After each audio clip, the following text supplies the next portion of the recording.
രാജ്യ തലസ്ഥാനമായ ന്യൂഡൽഹിയിലെ രാജേന്ദ്ര നഗറിലുള്ള സിവിൽ സർവീസ് പരിശീലന കേന്ദ്രത്തിന്റെ ഭൂഗർഭ നിലയിൽ വെള്ളം കയറി 3 വിദ്യാർത്ഥികൾ മുങ്ങിമരിച്ച സംഭവം അക്ഷരാർത്ഥത്തിൽ ഞെട്ടിക്കുന്നതാണ്. രാജ്യത്തെ വാർത്തെടുക്കേണ്ട IAS ഉദ്യോഗസ്ഥ നിലയിലേക്ക് എത്താൻ അവസരം തേടി പരിശീലനത്തിന് എത്തിയവരാണ് അതിദാരുണമായി മരിച്ചതെന്നത് സംഭവം ഏറെ ഗൌരവമുള്ളതാക്കുന്നു. ഈ ദുരന്തം കേരളത്തിനും വേദനാജനകമാണ്. കാലടി നീലീശ്വരം സ്വദേശിയായ നെവിൻ ഡാൽവിൻ എന്ന മിടുക്കനായ 23-കാരനും ജീവൻ നഷ്ടമായി. രാജ്യഭരണ സിരാ കേന്ദ്രത്തിൽ നിന്ന് ഏറെ അകലെയല്ലാത്ത പരിശീലന കേന്ദ്രത്തിലുണ്ടായ അപകടത്തെ ആർക്കും നിസ്സാരവൽക്കരിക്കാനാവില്ല. കെടുകാര്യസ്ഥതയ്ക്ക് മകുടോദാഹരണമായി മാറുകയാണ് ഇത്തരം സംഭവങ്ങൾ. വിദ്യാർത്ഥികളിൽ നിന്നും ഭീമമായ ഫീസ് ഈടാക്കുമ്പോഴും വിദ്യാർത്ഥികളുടെ സുരക്ഷയ്ക്ക് ഇവർ കൽപ്പിക്കുന്ന പുല്ലുവില, ലാഭക്കൊതി എന്നിവയാണ് ഇപ്പോൾ മറനീക്കിയത്. ഇത്തരം കെട്ടിടങ്ങൾക്ക് അനുമതി നൽകുന്ന ഉദ്യോഗസ്ഥരുടെ അഴിമതിയും അനാസ്ഥയുമാണ് ദുരന്തത്തിന് വിത്ത് വിതച്ചതെന്നതിൽ സംശയമില്ല.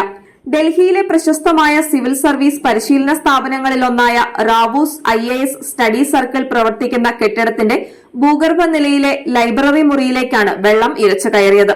ഇക്കഴിഞ്ഞ ശനിയാഴ്ച വൈകുന്നേരം കനത്ത മഴയിൽ സമീപത്തെ കാന ഇടിഞ്ഞു വീണപ്പോഴാണ് ഇവിടേക്ക് വെള്ളം കുത്തിയൊലിച്ചത്. രക്ഷപ്പെടാനാവാതെ വെള്ളം നിറഞ്ഞപ്പോൾ അവിടെ ഉണ്ടായിരുന്ന 3 വിദ്യാർത്ഥികളാണ് മുങ്ങിമരിച്ചത്.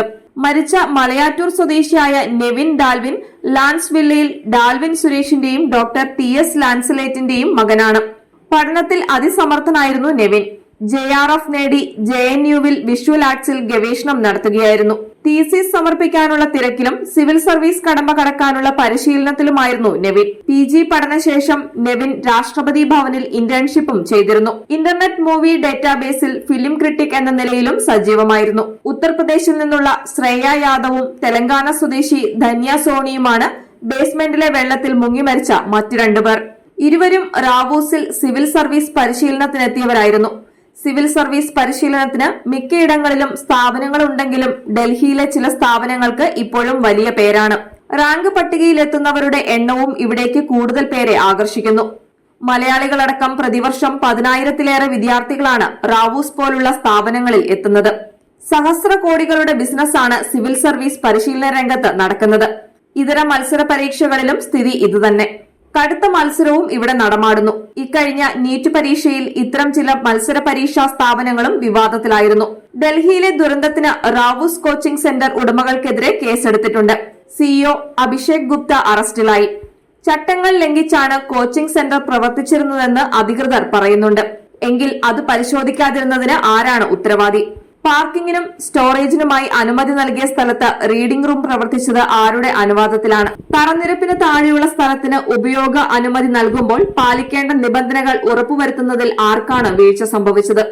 ദുരന്ത സ്ഥലത്ത് രക്ഷാപ്രവർത്തനം നടത്താൻ വൈകിയെന്ന ആരോപണവും ഉയർന്നിരുന്നു. രക്ഷാപ്രവർത്തനങ്ങൾ പോലും രാഷ്ട്രീയ ആയുധമാക്കി മാറ്റുന്ന രാജ്യത്ത് പൌരന്മാരുടെ ജീവന് എന്ത് വിലയാണുള്ളത്? എന്തായാലും ന്യൂഡൽഹിയിൽ പ്രവർത്തിക്കുന്ന 13 കോച്ചിംഗ് സെന്ററുകളുടെ ബേസ്മെന്റിലുള്ള റീഡിംഗ് റൂമുകൾ സംഭവത്തെ തുടർന്ന് മുനിസിപ്പൽ അധികൃതർ അടച്ചുപൂട്ടിയിട്ടുണ്ട്. ദുരന്തത്തിന് ശേഷം ഉദ്യോഗസ്ഥർ ഇതുപോലെ ഉഷാറാകും. പക്ഷെ ചെയ്യേണ്ട കാര്യങ്ങൾ ചെയ്യേണ്ട സമയത്ത് ചെയ്യാതെ ഇത്തരം ദുരന്തങ്ങൾ ഇനി ആവർത്തിക്കില്ലെന്ന് ആർക്ക് ഉറപ്പു നൽകാനാകും?